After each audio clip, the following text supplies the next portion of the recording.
Hello, Savannah. Welcome to your small business podcast. How are you? Good. Thanks for having me, Janice. I'm so excited to have you today. We have really been conversating over the last few days, and the excitement has built up for me. I love this topic. It's so perfect for us because we're on video right now as well You know as what? audio. I didn't even think about that. You're exactly right. You're exactly hmm right. So, of course, I start with the icebreaker question. If you were going to sail around the world, what is the name of your boat? I love that question. I I love did that question. too. I'm a traveler. I have spent so many years, probably the past 15 years, on and off traveling. I spent time living in Bolivia and Guatemala. I backpacked through a lot of South America and Southeast Asia. And I thought, I think about what would represent that feeling. And I think the word that comes to mind is wonder. So if I was going to sail around the world on a boat, what you find when you tour the world and when you ask yourself to go out exploring is wonder. And it feels like it would just feel like home being on that boat. So yeah, I think that I would be my like name for it. that. That is so awesome that you've been to that many places. Yeah. Yeah. I was That's really awesome. committed to living abroad and spending time abroad. And I got to do it alone and with friends and then later with my partner. So it was pretty amazing. Okay. That is awesome. I haven't been anywhere. I mean, I've been to little places. I'm going to tell you this. In a few weeks, me and my husband were going on he has a business conference. And this will be the first time I've been on a plane. That's so exciting. I know. I just feel like, oh my God. Like, I hear people talking about it and they're like, what? You still haven't been on a plane? I'm like, no, we just drive everywhere. We drive to Florida, we drive to Atlanta. But yeah, so I'm kind of like, it's going to Where are be a you guys nice going? experience. Oh, we're going to North Carolina. Amazing. All right. Yeah, it's not like the Bahamas or somewhere, but yeah, North Carolina. And it's my first trip to North Carolina and on a plane. So y'all have to pray for me that day. For sure. So, how about we just talk about what you do first? Sure. Because, of course, I know what you do, but let's introduce you to everybody and let them know what exactly does Savannah do. Yeah. Hello, everyone who's listening and or watching. My name is Savanna Schiavo. I'm a certified life and confidence coach. I work with a whole bunch of people, but my main area of expertise is working with entrepreneurs who want to grow their confidence and in the process really grow their business. So a lot of the people that I work with know what to do. They at least have an idea of what to do. There are books and articles and webinars, and they've usually done a lot of those and consumed a lot of those. The people that I work with tend to know what to do. They struggle to actually do it. They struggle to get out in front of people and be seen. They are very afraid of what other people are going to think, or just having a lot of self doubt and not believing that they're going to be able to be successful the way that they want to be. So I work one on one with clients who want to change that, want to feel more confident, and in the process, completely change their business to where they really want it to be. That is so much needed. We were just talking, and I was saying how um, that is so needed because that lack of confidence is keeping people from living their dreams and opening up the businesses they want and Yeah. things of that sort. And that is just awesome what you're Yeah. doing. Thank Which you. which brings us to our topic, which is about doing lives and being on camera, because so many people have that fear of just being on camera. So, of course, the trend is doing live. So, tell us, why should people jump into that trend of doing lives for their business? Yeah. I think when I think about should or shouldn't do lives or use video, I think there's no real right answer. It's it's a decision that we get to make and what feels right for us. Some people are going to be like, yeah, video's not for me. And some people are going to be like, it's so fun. You're one of them, I think, who loves to use video and is so good on video, and it Oh, jives with you, right? It really yeah. makes sense for you. But I think so there's no should or shouldn't necessarily, but I think when people want to use video as a tool to grow their business and connect with their audience, and then they're afraid, that's when we get to explore, okay, is this really something you don't want to do, or is this just something you're afraid of, or, afraid to be judged on? I think videos and lives are so awesome. To answer your question, I think videos and lives are so awesome because you get to see people in action, right? Like even you and I have been talking by email and, but I got to see you on video. And the second we get to be on video together, it's like there's such connection that is afforded to us because we get to really see how each other are versus text or emails or right. And I think when we talk about know, like, and trust, which is why, when people feel connected to us and they like us and they trust us, that makes it safer for people to take a step to go, okay, I think I would like to take this person up on their offer, or I'd like to work with this person, and when we have that ability to be in front of them and for them to really get to see who we are, people get to feel connected to us. I think we buy with our emotions. We believe in people and we really do want a connection. I know for me, the people that work with me are connected to me and they feel some sort of connection. And then they're like, yes, this is right. So video is just a tool to create connection if it's the right tool for you. Yeah, that I totally agree with you. Because, I mean, I guess for some people, I guess sometimes they don't have to do lives for their business. Yeah. I mean, I guess there's certain businesses that you really don't have to. Because I just remember I have a business coach, and, she's always like, y'all got to do lives and, you know, every day do a live. And I'm just like, what if I don't want That's a, to?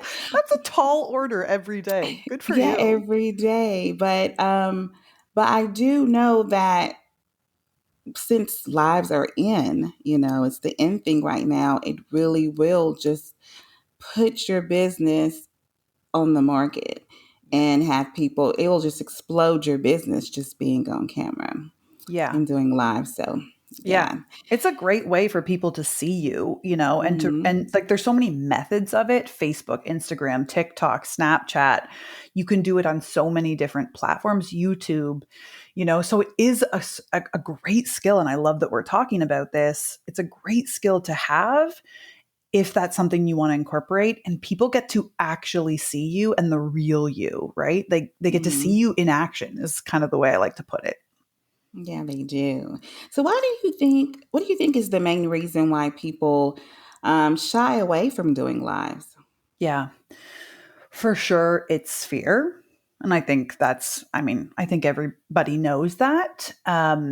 Public speaking is like one of the greatest fears for humans. It's like one of Isn't the that number something? one.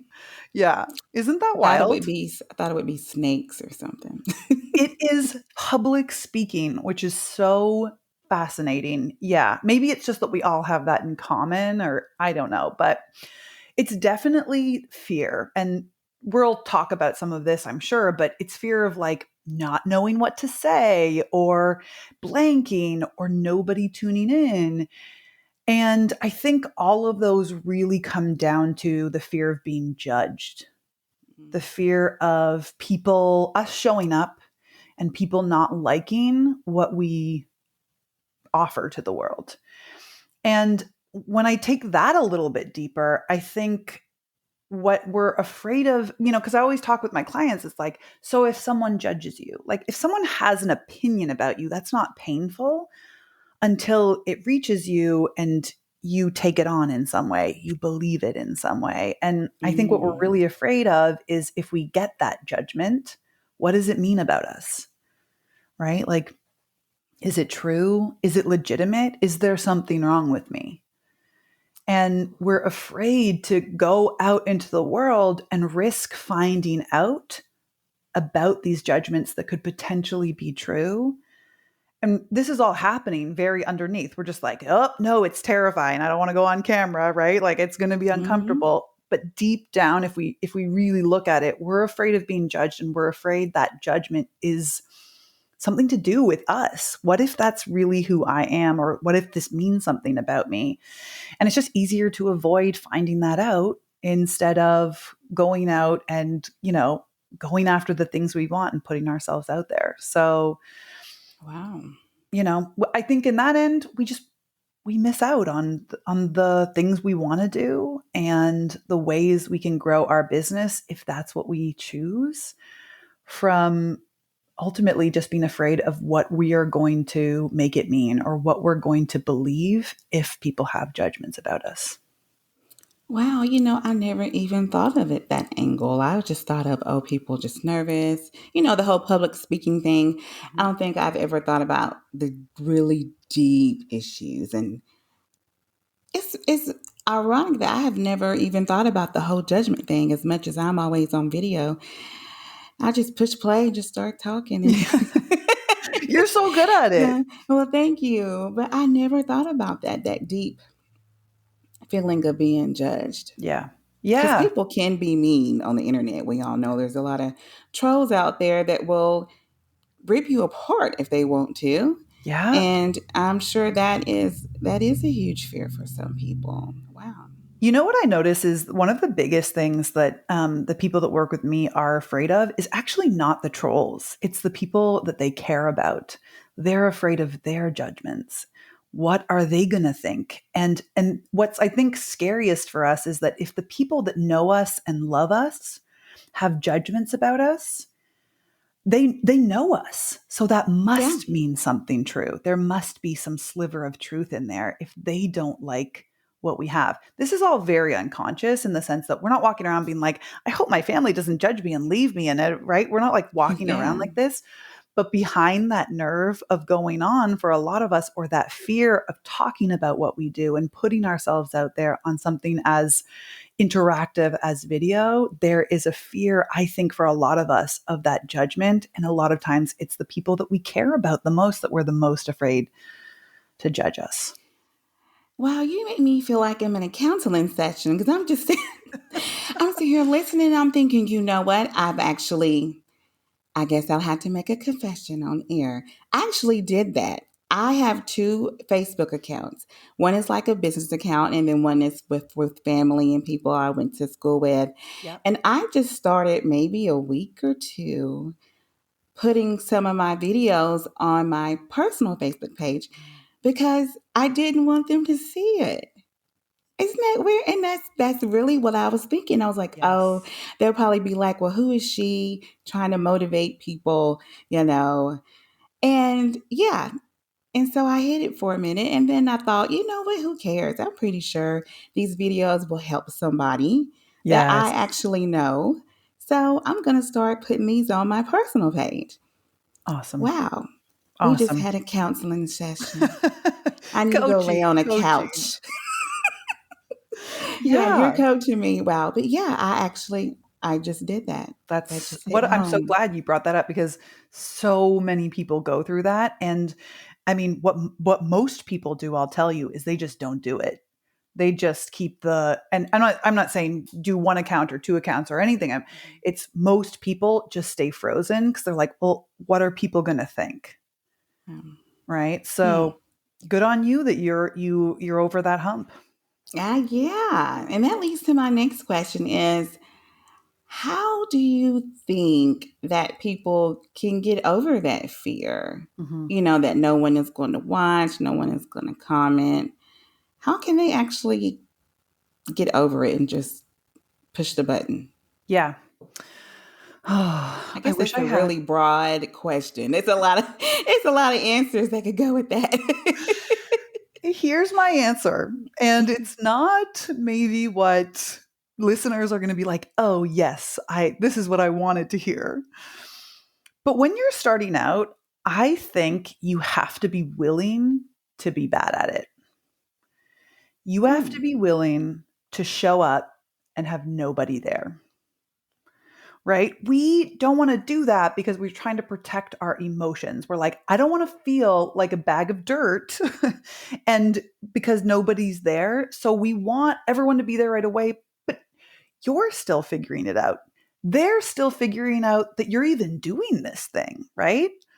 Like Mhm. maybe your first video, people are like, "Oh, what's this about?" But to start tuning in to your YouTube channel or your Instagram stories or whatever, it we got to build up some rhythm. So I think we need to be willing to be bad at it, which means you're not great at it right away, but also we need to be willing to show up even if there's one person in the room or an empty room, right? An empty nobody's on your Facebook live and you're like, "Yeah, I'm going to show up anyway." Right? We want to do it all right and we think something's gone wrong if people are not there the second we show up and try and do our thing, but this is part of the process. People are finding out about you and you're figuring out what works. So at the beginning, you will have fewer viewers, right? If we make the number of people showing up a requirement to us continuing, we will stop very quickly.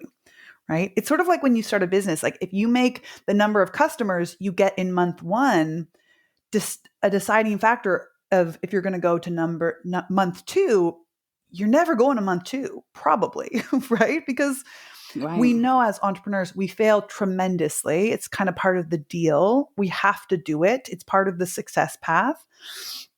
So, what I'd offer is as you are working on letting yourself figure it out, letting people figure it out, figure out what you do, is to consider making a commitment to yourself that you'll show up.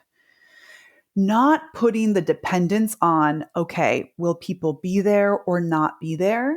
But before you even know if people are going to show up or not, you are committed to this thing you are doing for yourself, and you're committed to honoring that commitment you've made to you, right?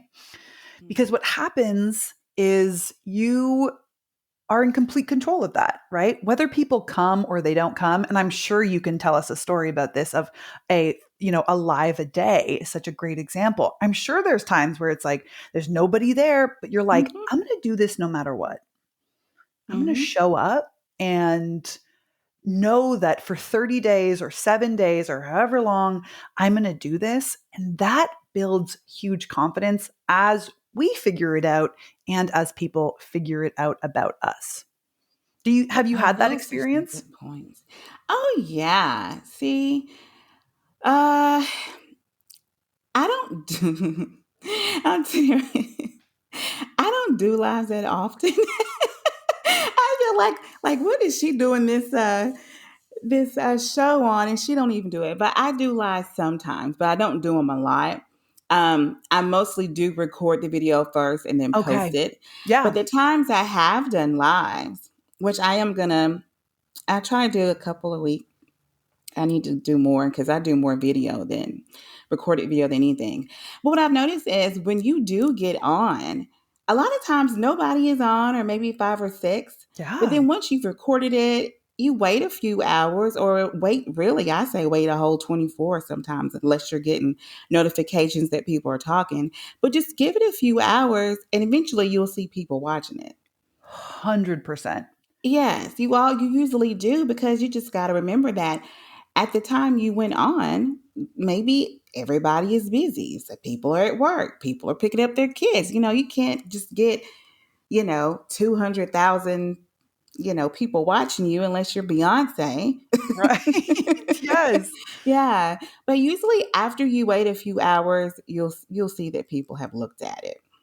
For sure. And that I Mhm. think is really a big part of the figuring it out and like them finding out about you. Like what we do is we go on or we put something up and whether that's a video or a post or something and we're like, well, nobody's liked it and it's been 1 hour. And it's like, A, it doesn't matter how many people like it. People are seeing it, I promise you. But B, that just because it doesn't happen in the time frame that your brain has decided is the legitimate time frame doesn't mean that it's not going to benefit someone in 16 hours, Right. right? So that fear of showing up and no one's going to be there, we have to be willing to go through it in order for people to find us when it's right? And we have to keep showing up consistently so that they can. We can't expect one video and then the next time we go on a video a month later, we have a massive following, right? They're like, what? Right. They're finding out. So there's Yeah. space to let ourselves be bad as we figure it out and keep showing up. That is, yes, I totally agree. I think I did one blog post one time about giving yourself time to grow, because we often start our businesses and we're expecting, for it to just full on boom like the first week or something. And it's like you really have to give yourself time to grow. And because we look at everyone that is doing it and they're doing great and they're making money, and you look at that and then you're like, well, what's wrong with me? And you got to realize that they were beginners too. That person that's doing that live and they look so comfortable and they're talking with ease, I'm pretty sure if you go back, scroll down, a few videos, and you'll see where they were a beginner and they stuttered and they messed up, so people just don't give themselves time to grow. Yeah. It takes time. I think about my first podcasts. Like it was like I was way nervous. It was so Hmm. different. Right. And now it's like, I'm like, oh, yay, podcasts. Like, let's do this thing. It's such a different experience. But when we get uncomfortable, we want to quit. And this is where we need to go through and give ourselves that time and let ourselves show up to empty rooms, knowing that it's part of the Hmm. process. Yep, it is. It's definitely part of the process. And it doesn't mean that your content or what you're saying is bad. Just give it a minute. Go give it a few hours, go back and look. Somebody has looked at Mm-hmm. Mm-hmm. it. Don't freak out. So the fear, some people have that fear of not knowing what to say. You mentioned that. So, what are some ways we can be better prepared to not draw a blank in front of the camera? Yeah.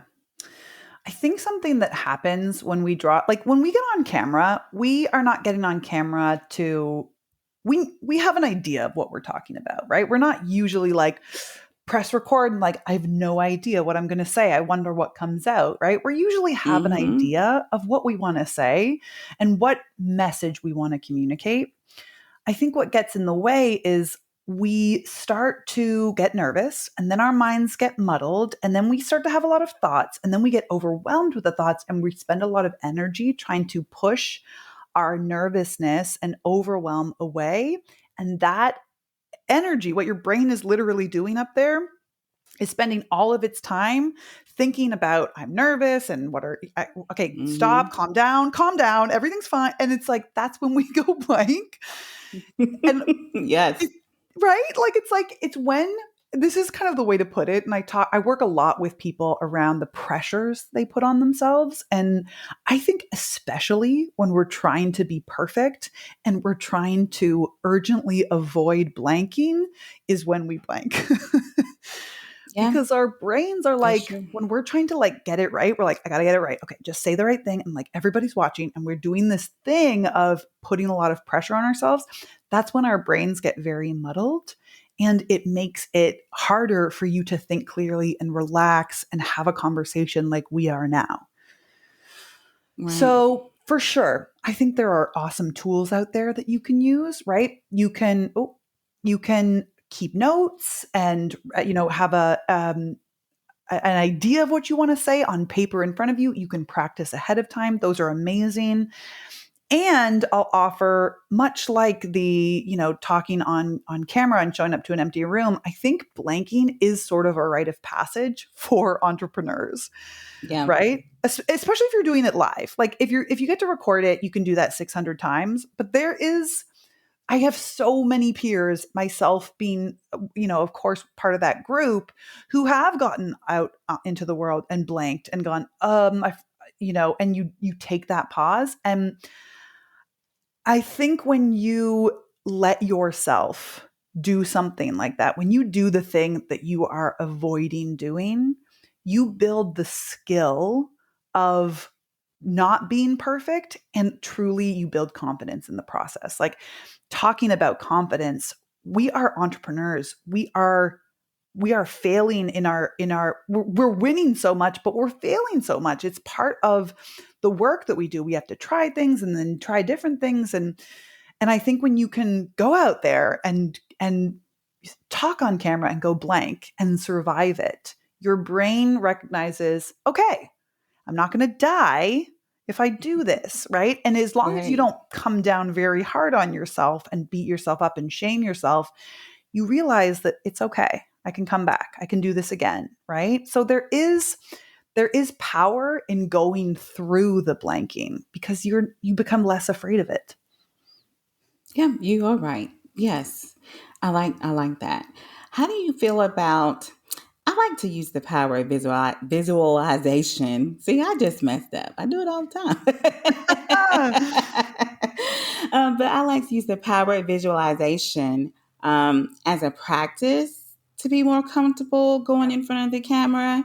And really doing anything, it's like if you visualize yourself doing it, it starts to become a little easier. What do you think about that? Have you ever told your clients to visualize themselves? Yeah, I'd love to hear about how you do it.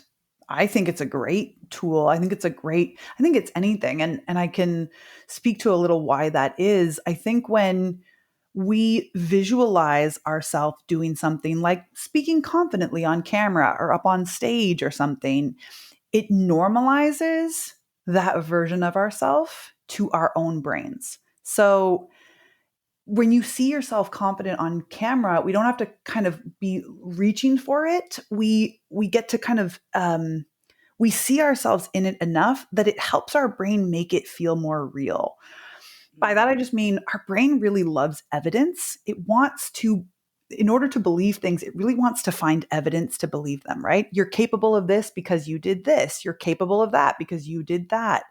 And the evidence doesn't even need to be that legitimate. It can literally come from your brain and you just made it up, right? It doesn't have to be real evidence that already happened. So what you're essentially doing is giving yourself proof that you are this person and that you can be this person through visualization. So I think it's awesome. Can I ask, what does it look like for you? Like, how do you like to do it? How do you spend time visualizing? Hmm. Well, I think for me, it's been a little different because ever since I was young, this is what I've always wanted to do. I remember being 5 or 6 years old, wanting to be a news broadcaster. And my Oh, grandmother would watch the news every night at 6, and I would sit right beside her. And I had a little, like, those little tables. I don't know if people would eat off of them. I don't forget what they're called. But I would sit there with the table and a whole bunch of papers. Because, back in the day, I'm probably saying my age, but back in the day, newscasters had a bunch of papers on their desk.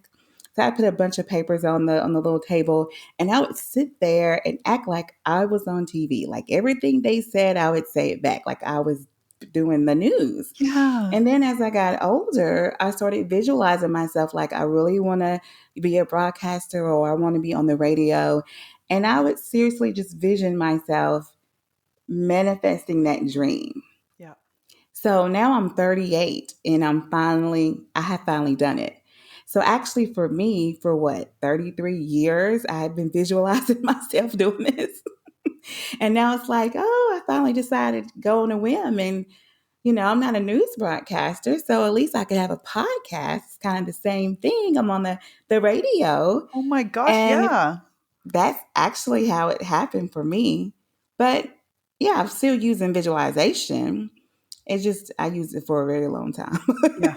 Yeah, and I mean, beautiful. Like you're reaching people all over the place, all over the world, right? People can find you and pop you Yeah. into their earbuds. And that's amazing. Like you brought it into life and it makes it, I think that's the idea of visualization. It's not, this is my interpretation of it, is like, I think it just helps you not it helps your dreams not feel so crazy to yourself. Hmm. It's like, yeah, like you've spent so much of your life believing that you were going to be someone who was broadcasting. So by the time it was time to broadcast and you were in your 30s, you're like, of course, like this is what I'm doing. Doesn't mean you don't feel nervous and or scared, but Hmm. it wasn't like, oh no, I could never do that. You were like, yeah, this is my thing. I'm going to do this, right? Yeah, that's exactly how I felt. Like I've had this visual in my head for years. I can do this. So good. And I just did it. So I guess, yeah, visualization can actually work for quite a few people. Yeah. Um, so what about, the whole confidence thing? That's the biggest thing here is the confidence and not having the confidence to get on and do your lives and be on camera. What are some ways that we can boost our confidence Yeah. um, to do that? It's it's a great question and a big question, but Hmm. to think about, some stuff that podcast listeners could take away, I would say it's first important to recognize where confidence comes from, right? The reason you feel confident is not because of experience or how many, certifications or degrees we get or, right, what we've accomplished. It comes from what we think about ourselves and our abilities, what we genuinely believe. One of the most common thoughts that keep us from confidence is, and we all have it in some capacity in our lives or another, is I'm not good enough, right? It's this fear that we're not good enough. So if we know that creating more confidence comes from how we're thinking and what we're thinking, I think it's really important to practice beliefs that feel actually true to you. What I mean by that is I think we do this thing where we're like, we like have never made a dollar in our lives and we're like, I'm a millionaire, I'm a millionaire, I'm a millionaire. And your brain's sort of like, no, you're not. That's a lie. Like it just feels like Yeah. such a stretch. And it honestly almost feels uncomfortable to your brain because your brain's like, this is you just keep saying lies to me. Like, stop that, right? That's Versus funny, things that are yeah. like, it's possible that I could be a millionaire. It's possible that I could create $1 million. Right. So Hmm. I think practicing, finding and practicing beliefs, and I always say like try them on like a t-shirt, right? Try on different thoughts that actually feel good to you right now, but move you forward. And I think it's possible. That is one of my favorites because if your brain can't believe if your brain can't believe like there's 100 people that are going to work with me this year, you could inch your way there with it's possible that there are people who are going to work with me this Hmm. year. And then it's possible that there are 10 people. And then it's possible that there are 50. And that just opens you up to a totally different perspective that walks you to confidence. Yeah. I think something else I would offer is, we talk a lot about confidence and how to create it. And I think something that needs to be discussed on that is that there's so many things that we do and we do it unconsciously that get in the way of us feeling confident. And one of those big ones is beating ourselves up and shaming ourselves for things. So lives are the best. Nobody comes to your live. Nobody likes what you put up or nobody attends your webinar or whatever.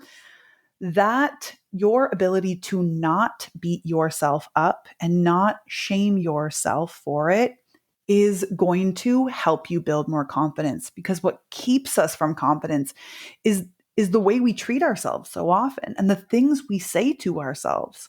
How could you do it? Nobody likes you. Nobody's coming. You're not successful. You're a failure. Right? And it's like we use this to tear ourselves down, and I think we have to notice it and just decide like I'm done with that. Like that's a no for me, right? We would never speak to our best friends who got on a live and nobody showed up. We'd never call them up and be like, you're a failure and everybody hates you. So have a good Yeah. night. Right? Like we'd never do Yeah. that. We never do that, but we would tell So ourselves that. yeah, so that's got to be, I think that's, on the way to creating confidence. It's just so hard, if not impossible, to feel confident when you are beating yourself with shame or judgment. So we have to decide to notice it and work on it and change it. And if that feels really hard, this is what coaches do. And I sincerely encourage people that are going through that to work with a coach, because this is what we work on. This is what we do. Yeah.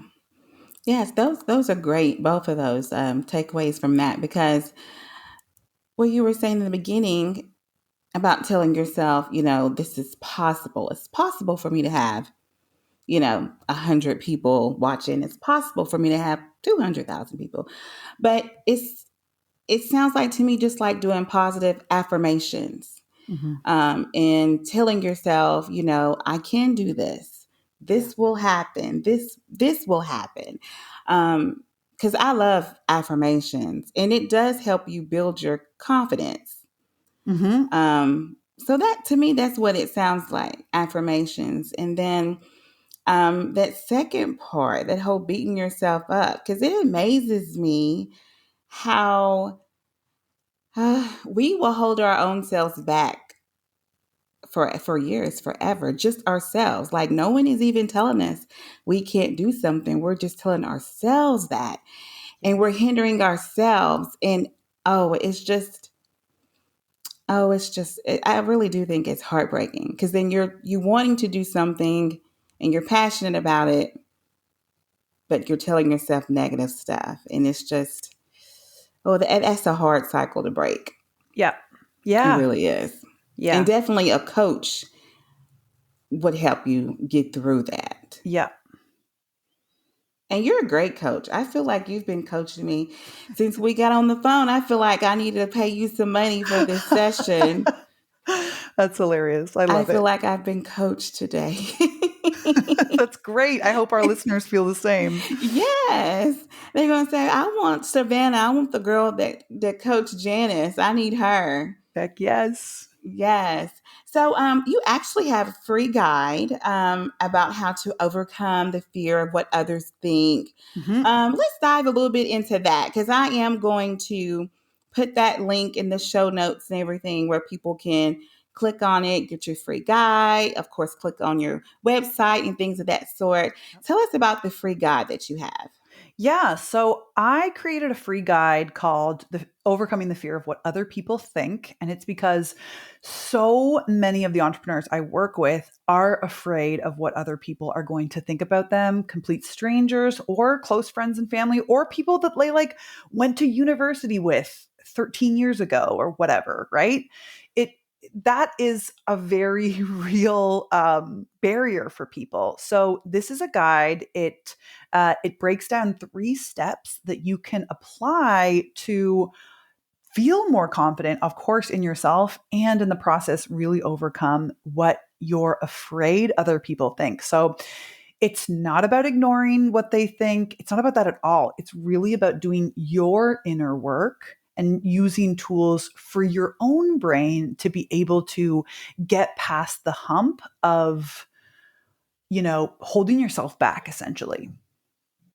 So, yeah, and Yes, people can that find that. You can find that at my website. It's called confidencewithsavanna.com. Savannah is spelled Savanna. that would be a great guide, because like you said, everybody is affected by that. And I Mhm. was just thinking about how we get so wrapped up in what someone's going to think, and like you said, someone that they went to college with, what they're going to think. And you know what, half of those people we worried about are not really caring anything at all about us. No.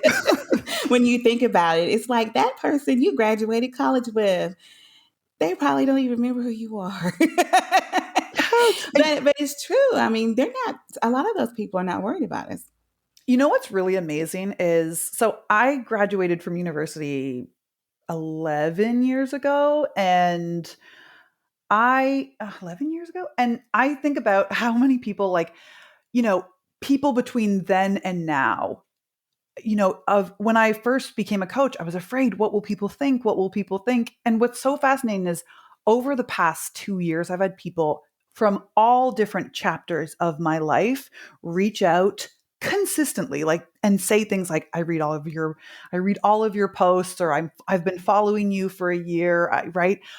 like changes before they've even worked with me. They have had changes. So don't let your brain tell you that they don't like you. If anything, they're probably looking at you and going, wow, like, look at her, look what she's doing. That's amazing.